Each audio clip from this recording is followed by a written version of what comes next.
Hi, this is Misha,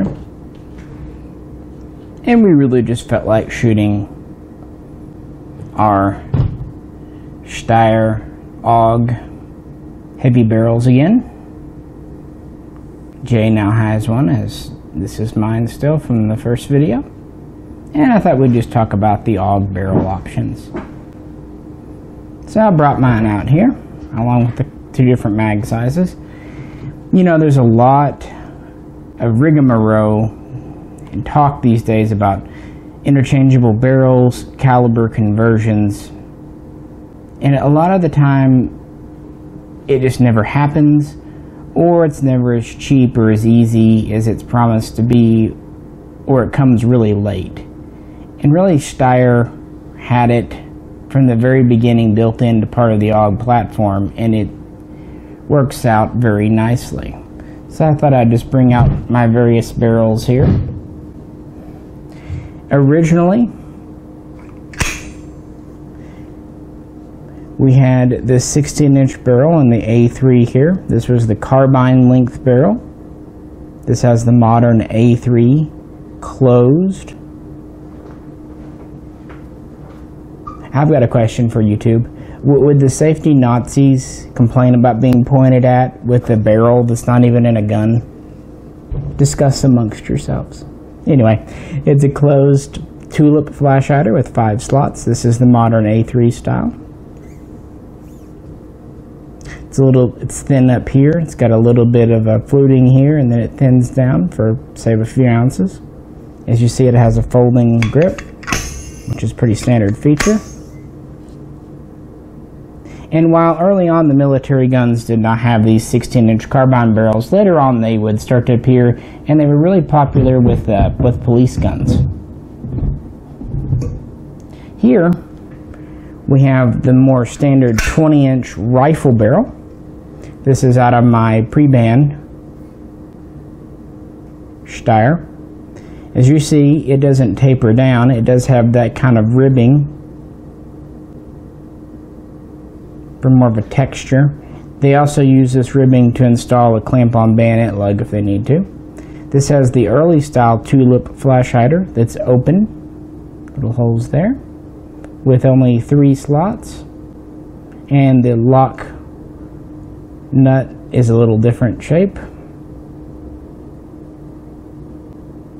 This has the original green grip.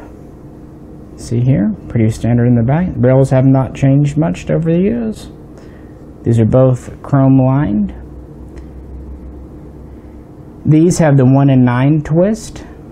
They have also offered 1 in 7 in special orders. And then, as I said, even though the Austrian military guns did not have bayonet lugs, they did make a standard NATO compatible clamp-on lug you can buy, and that was for users that needed to use a bayonet.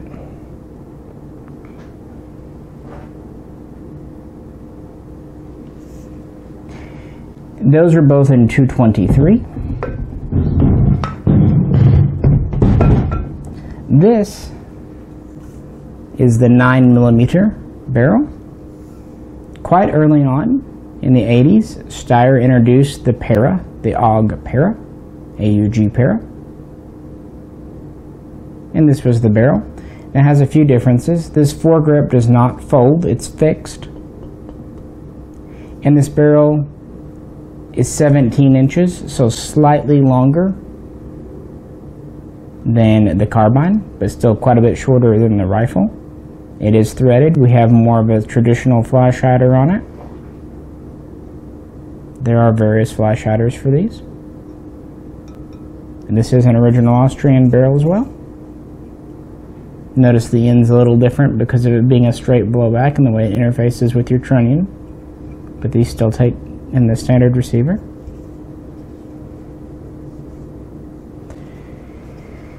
And there was also a short, I guess you could call it a CQB or submachine gun sized barrel. It was about 13.5 inches long. And obviously that's below minimum here, and I don't have one. And of course, we're back to this light machine gun barrel. This is 24 inches, So it's significantly longer than the carbine and still quite a bit longer than the rifle. While the profile inside the receiver is the same, go ahead and pull it out. You do have to lock the bolt back to take your barrels out on these. Other than that, they pull straight out, as you see. I'm just going to set this in my lap. Oh, you worthless AUG now without your barrel. Of course, back here we have pretty much the same profile because we're having to fit in the same receiver, but we don't really have much of a taper at all after you get past the gas block. So it's as heavy as really you can do while still using the same gas block. There is a step down for the bipod here. These legs are adjustable, as we showed in our original video. When fully extended, they're just long enough to take the extended mag.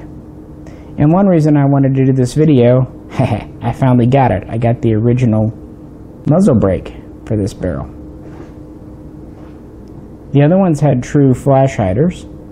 This is an actual muzzle brake, and it's a pretty neat one too. Let me collapse these up so I don't have to mess with them here, guys.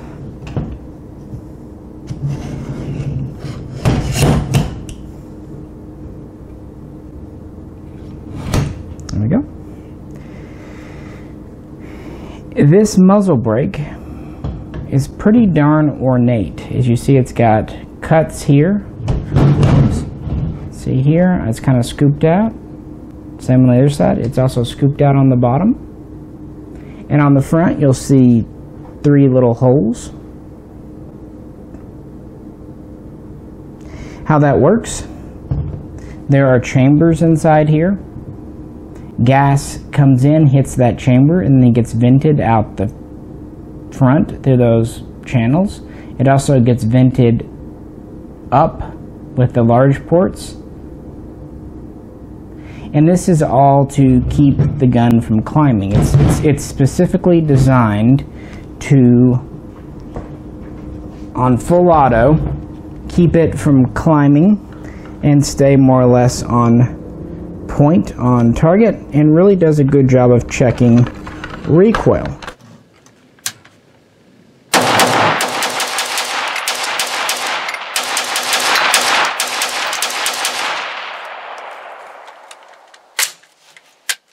This is the Steyr AUG with 55 grain Tula H-bar on adverse gas.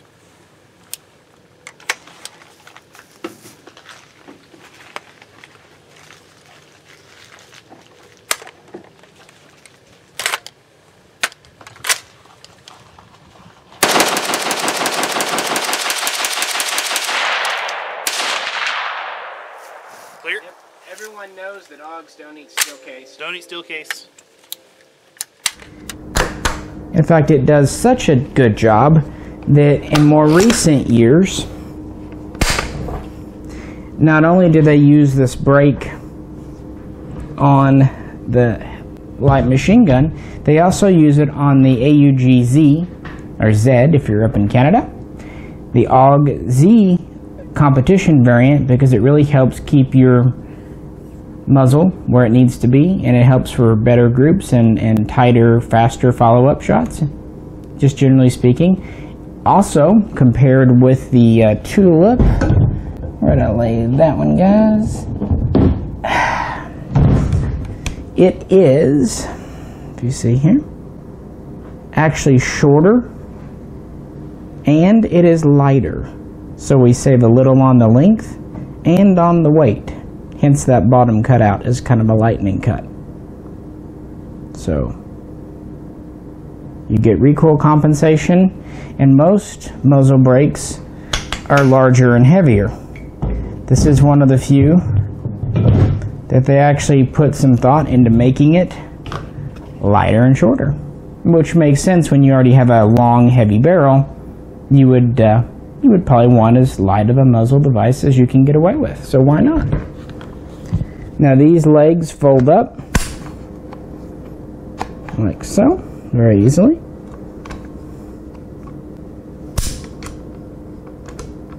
See? And when they're folded up, they kind of make a somewhat of a heat shield or a hand guard for your barrel. At least it gives you something to protect against the barrel's heat. You can also fold up your foregrip to make somewhat of a handguard. It's kind of analogous to the the Australian L2A1 or the Canadian C2A1. Not quite that way, but kind of a similar concept. And they're ventilated, which is nice. And as we said in the first video, you would think this would add a lot of weight and unbalance the gun, but for what it is, it's surprising. It really does not. And this is an A3 with the fixed Picatinny rail. The newer M1s will have a removable rail. Steyr would kind of get away from the fixed optic in the late 80s, going to the so-called special receiver for the semi-autos, but then the band came through. And of course I've got the so-called armored pickle on this.